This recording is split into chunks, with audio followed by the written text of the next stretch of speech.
Meus irmãos, a paz do Senhor Jesus. Estamos estudando a lição O Verbo se fez carne, do segundo trimestre de 2025, escrita pelo pastor Elianai Cabral. Nesta semana, dia 20 de abril de 2025, estaremos estudando a lição A Verdadeira Adoração. O texto áureo está em João capítulo 4, versículo 24, que diz: Deus é Espírito, e importa que os que adoram, adorem em espírito e em verdade. A verdade prática da lição nos diz que adorar significa viver em total rendição a Deus, entregando-nos plenamente a Ele. A leitura bíblica em classe está em João capítulo 4, versículos 5 a 7, e versículo 9, 10 e do 19 a 24. A palavra-chave desta lição é adoração.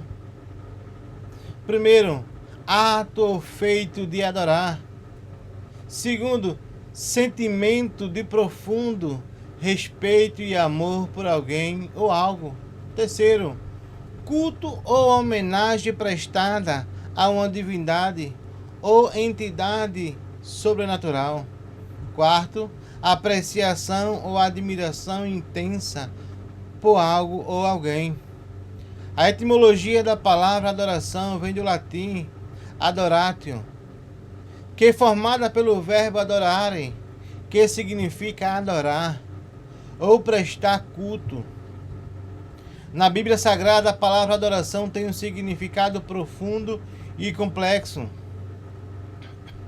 A adoração é um ato de prestar culto e homenagem e reverência a Deus, reconhecendo sua soberania, poder e amor. A palavra adoração bíblica envolve, primeiro, respeito e reverência. A adoração envolve um profundo respeito e reverência por Deus, reconhecendo sua santidade e poder. Segundo, amor e devoção. A adoração é um ato de amor e devoção a Deus, demonstrando compromisso e lealdade. Terceiro, culto e homenagem. A adoração envolve um culto e homenagem a Deus, por meio de orações, cânticos e ofertas e outros atos de devoção. Quarto, reconhecimento da soberania de Deus. A adoração envolve reconhecer a soberania de Deus sobre todas as coisas, incluindo a vida do adorador. A Bíblia nos fornece alguns exemplos de adoração. Adoração a Deus no templo, adoração a Jesus, adoração no Espírito Santo. A adoração na Bíblia Sagrada é um conceito profundo e complexo que envolve respeito, amor, devoção, reconhecimento da soberania de Deus. É um aspecto central da vida religiosa e espiritual do cristão. No capítulo 3 de João encontramos o testemunho de João Batista acerca de Jesus e destaca a sua superioridade em relação a ele mesmo. O comentário de John Mark Arthur no Velho Testamento, no Evangelho de João, apresenta 5 razões para a superioridade de Cristo em relação a João Batista. Primeiro, a origem de Cristo era celestial. Segundo, Cristo sabia o que era verdadeiro por sua própria experiência. Terceiro, o testemunho de Cristo estava sempre em consonância com Deus Pai. Quarto, Cristo experimentou o Espírito Santo de modo ilimitado. 5. Cristo era supremo porque o Pai soberano lhe ortogava essa posição. João Batista saiu de cena por volta do ano 27 depois de Cristo. Ele é preso pelos líderes religiosos de Jerusalém. Jesus soube da prisão de João. A gente vê isso lá em Mateus capítulo 4 e versículo 12. E apesar de ter ficado triste, entendeu o plano divino. João havia cumprido o seu desígnio e a partir de então, Jesus, o Filho de Deus, prosseguiria em seu ministério na Judeia e depois o caminho da Galileia. Vemos isso lá em João capítulo 4, versículo 3. Em João capítulo 4, versículo 4, nos diz que era necessário Jesus passar por Samaria porque havia um conflito de séculos entre judeus e samaritanos. E Jesus sabia desse conflito. Essa passagem de Jesus por Samaria poderia ser entendida de dois modos. Primeiro, Jesus estava fisicamente e emocionalmente cansado. Vemos isso lá em João capítulo 4, versículo 6. Segundo, Jesus obedecia à voz do Espírito em sair da Judeia naquela hora e descer para a Galileia. Ao tomar o caminho para Samaria, ele evitou entrar na cidade e deparou-se com uma pequena cidade chamada Sicar, conhecida por Siquém, que ficava próximo do poço de Jacó, onde havia uma nascente interminável de água potável, que pode ser encontrada até nos dias de hoje. Nesse poço, Jesus tinha uma missão a cumprir. Naquela terra, propiciada pelo encontro com aquela mulher samaritana. Vemos isso lá em João capítulo 4, versículos 6 e 7. Esse encontro inusitado entre Jesus e a mulher de Sicar inicia-se uma conversação sobre o lugar de adoração a Deus. Porque para aquela mulher o culto a Deus deveria ser realizado somente no Monte Gerizim e não em Jerusalém. Mas Jesus mostrou à mulher samaritana que não importa o lugar físico para se adorar a Deus, mas sim que a verdadeira adoração deveria ser feita em espírito e em verdade. Vemos isso lá em João capítulo 4, versículo 33. João capítulo 4, versículo de 1 a 4. Quando Jesus soube que os fariseus tinham ouvido dizer que ele fazia e batizava mais discípulos do que João, se bem que Jesus mesmo não batizava, e sim os discípulos, deixou a Galileia, retirando-se outra vez para a Galileia. Deixou Judeia e retirando-se outra vez para a Galileia. E era-lhe necessário passar pela região de Samaria. Porque Jesus entendeu o plano de Deus de sair de Jerusalém e ir para a Galileia. Pois a presença e a passagem de Jesus pela Judeia alvoroçou multidões, de modo incisível. Os chefes religiosos, especialmente os fariseus, Cristo sabia em seu espírito que o Pai o direcionava para essa viagem. E isso acontece com todos que submetem a fazer a vontade de Deus.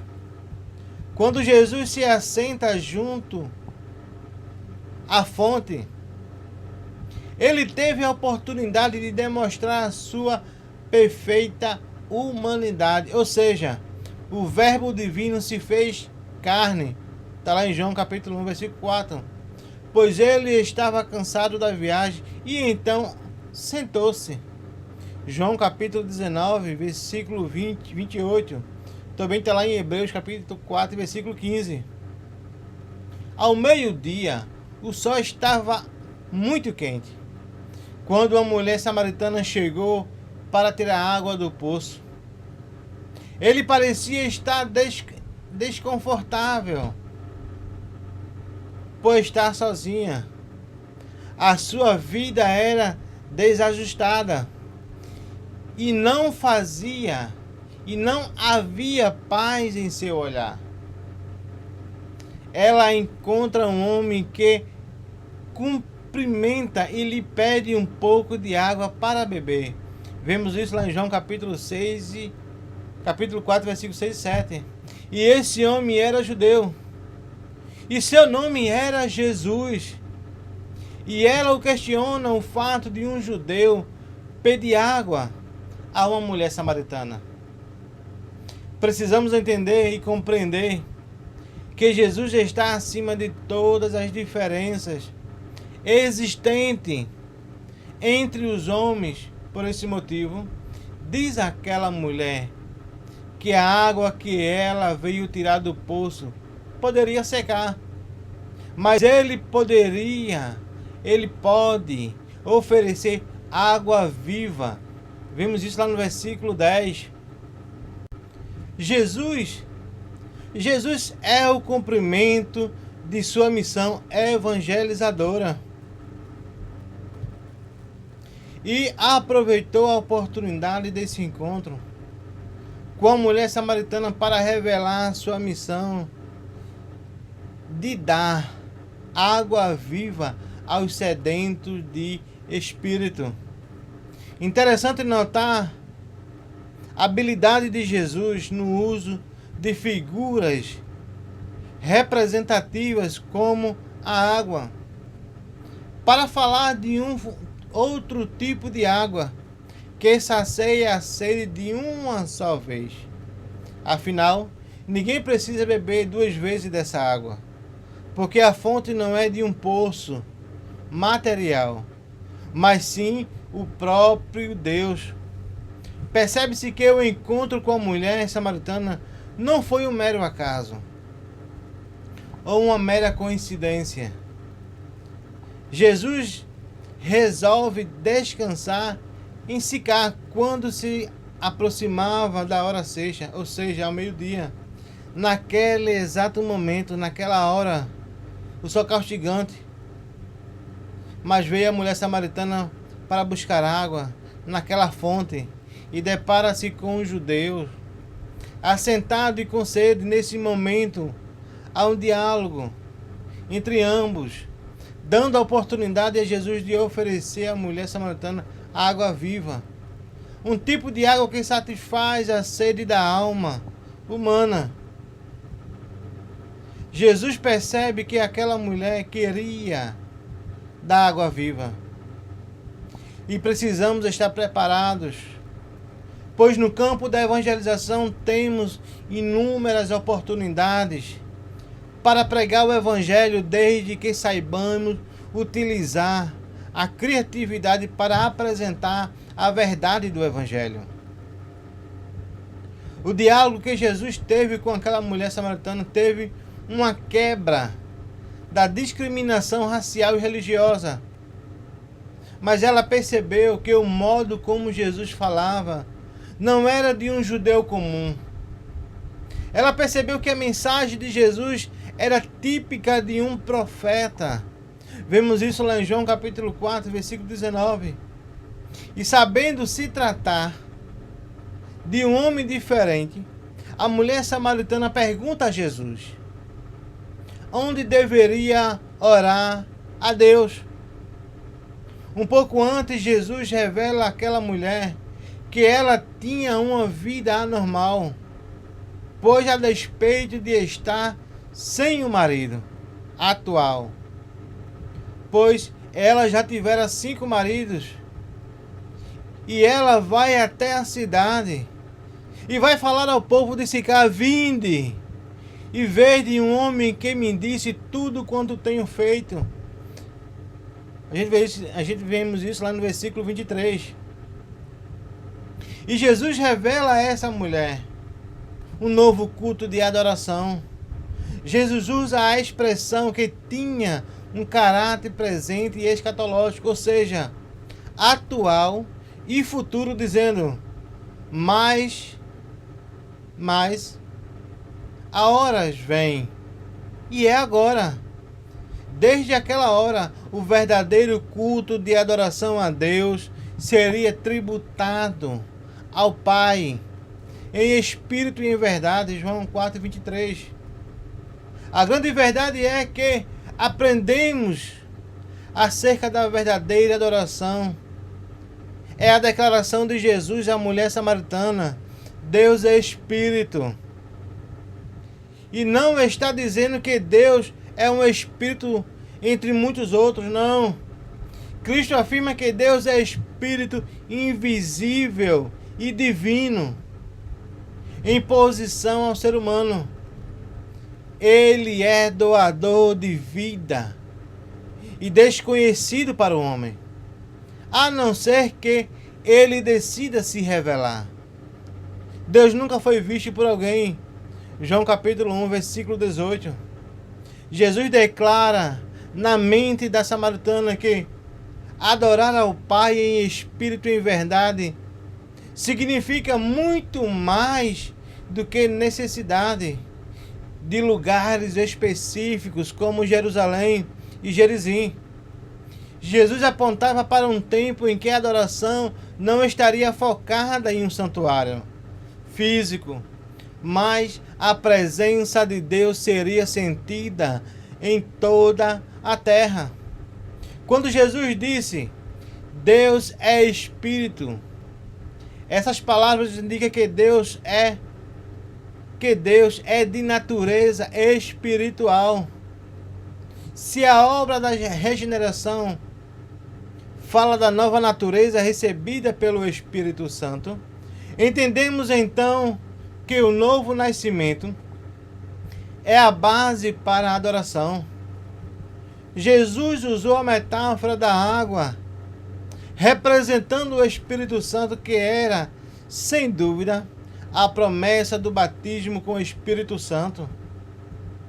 João capítulo 7, versículo 38 e 39 nos diz: quem crê em mim, como diz as Escrituras, do seu interior fluirão rios de águas vivas. Isso ele disse a respeito do Espírito, que os que nele crescem haviam de receber, pois o Espírito até aquele momento não tinha sido dado, porque Jesus ainda não havia sido glorificado. Jesus disse que água viva que daria aos sedentos seria uma experiência pessoal e intransferível meu para a pessoa que a bebesse. Essa água viva jorraria de uma fonte inesgotável, mas aquele que beber da água que eu lhe der nunca terá sede, porque a água que eu lhe der se fará nele uma fonte de água a jorrar para a vida eterna. João capítulo 4, versículo 14. O Filho de Deus apresenta uma nova perspectiva de adoração, visto que a presença de Deus não estaria confinada e focalizada no lugar, mas estaria dimensionada em todo o lugar onde houvesse adoradores verdadeiros. Muito mais do que uma adoração formal e ritual, a adoração teria essencialmente um caráter espiritual, porque o que importa é que os adoradores reconheçam que Deus é Espírito. Importa que os que adoram o adorem em espírito e em verdade. A mulher samaritana entendeu a metáfora da água como algo literal. Ela sabia que a única água que saciava a sua sede era a água do poço de Jacó. Mas a promessa de Jesus, do Espírito Santo e da vida eterna apenas significava que ela não teria mais divina ao poço para tirar água. Mas Jesus explica seus argumentos e a mulher samaritana fica espantada com tudo quanto ele disse. Quando ela perguntou sobre o real lugar de adoração, vemos isso lá em João capítulo 4, versículo 20 e 21. A porta para compreender o que Jesus estava ensinando foi aberta e ela mostrou que as vindicações quanto aos lugares de adoração, o monte do templo em Jerusalém ou o monte Gerizim, tiveram a sua importância histórica, mas os verdadeiros adoradores adorarão ao Pai em espírito e em verdade. A partir de então, não prevaleceria o privilégio de raça, seja judeu, mas todos quantos receberem dele o poder de ser feitos filhos de Deus, aos que creem em seu nome. João capítulo 1, versículo 12. Jesus confirmou esse argumento dizendo à mulher: crê-me que a hora vem, e que nem neste monte Gerizim, nem em Jerusalém, adorarei ao Pai. João capítulo 4, versículo 20. João capítulo 4, versículo 21. O apóstolo Paulo parece ter entendido quem é a verdadeira adoração. É aquele que oferece a Deus pelo Espírito. Filipenses 3:3, na história do encontro de Jesus com a mulher samaritana, foi um diálogo que promoveu compreensão sobre a adoração. Portanto, antes de tudo, a adoração é um diálogo, ou melhor, um momento de conversa e comunhão íntima com Deus. Na língua portuguesa significa o significado da palavra adoração tem sentido de atribuir mérito ou valor ou alguém. O Salmos 96 faz parte de uma coletânea de outros salmos que eram utilizados nas festividades e que celebravam a entronização de Deus. Minha velha geração era hinos cantados durante as festas de Ano Novo em Israel. Mas o que chamava a atenção no Salmo 96 é o convite a toda a terra para louvar e adorar ao Senhor, Criador de todas as coisas. Adorar a Deus significa essencialmente reconhecer e exaltar a Deus por tudo o que Ele é. Em outra ocasião, Jesus teve um encontro com alguns religiosos, fariseus e escribas, quando estes acusaram os discípulos de não cumprirem a lei e a tradição dos anciões. Jesus respondeu àqueles homens ao citar o profeta Isaías 29:13, que nos diz: porque o Senhor disse, pois que este povo se aproxima de mim, e com a boca e com os lábios me honram, mas o coração se afasta para longe de mim. E o seu temor para comigo consiste só em mandamentos de homem, em que foi instruído. Ao dizer essas palavras, Jesus declara que o culto que esses fariseus e escrivãos ofereciam a Deus não agradavam ao Pai.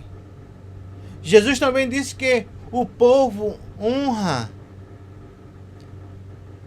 com os lábios, mas o coração está longe dele. E vão, porém, me honrarão ensinando doutrinas que são mandamentos de homens. Vemos isso lá em Marcos, capítulo 7, versículos 6 e 7. Quando Jesus escuta o questionamento daquela mulher samaritana, ele usa termos claros e de fácil compreensão para que ela possa entender o tipo de culto tradicional que se fazia em Jerusalém e no Monte Gerizim, declarando a forma que somente em espírito e em verdade se poderia adorar a Deus, como vimos, né, lá em João capítulo 4, versículo 23. A palavra espírito de João capítulo 4, 23 indica que essa adoração tem caráter íntimo. Não se trata de um lugar físico ou geográfico, mas da parte mais oculta do nosso ser, a nossa alma. A palavra Espírito não se refere ao Espírito Santo, mas ao espírito humano. Significa que uma pessoa deve adorar a Deus intimamente, isto é, interiormente, com atitudes de um coração sincero.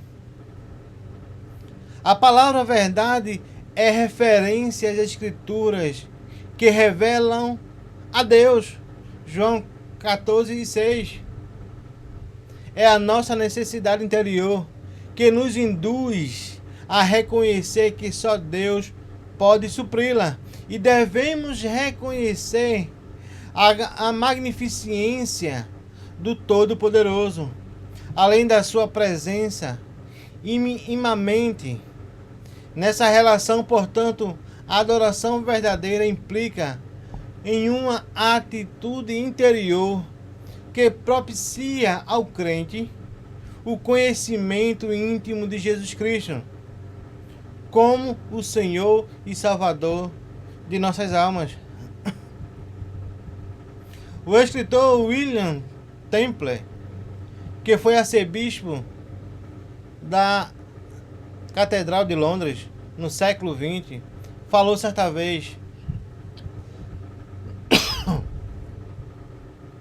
a adoração é despertada a consciência com a santidade de Deus, alimenta a mente com a verdade de Deus, purifica a imaginação com a beleza de Deus, abre o coração para o amor de Deus e devoção, e devota vontade ao propósito de Deus. Na realidade, a adoração implica no estilo de vida do crente, temente a Deus. A adoração implica em um diálogo que fazemos com Deus em submissão a Ele. Nós rendemos graças a seus pés, porque Ele é o caminho, a verdade e a vida. A nossa adoração a Deus é íntima. Que possamos, com esta lição, aprender mais a palavra do Senhor, priorizar mais os nossos momentos de adoração a Deus, que a nossa vida possa ser adoração para aquelas pessoas que estão lá fora para ouvir a palavra do Senhor. Eu agradeço a Deus por essa oportunidade. Que Deus nos abençoe.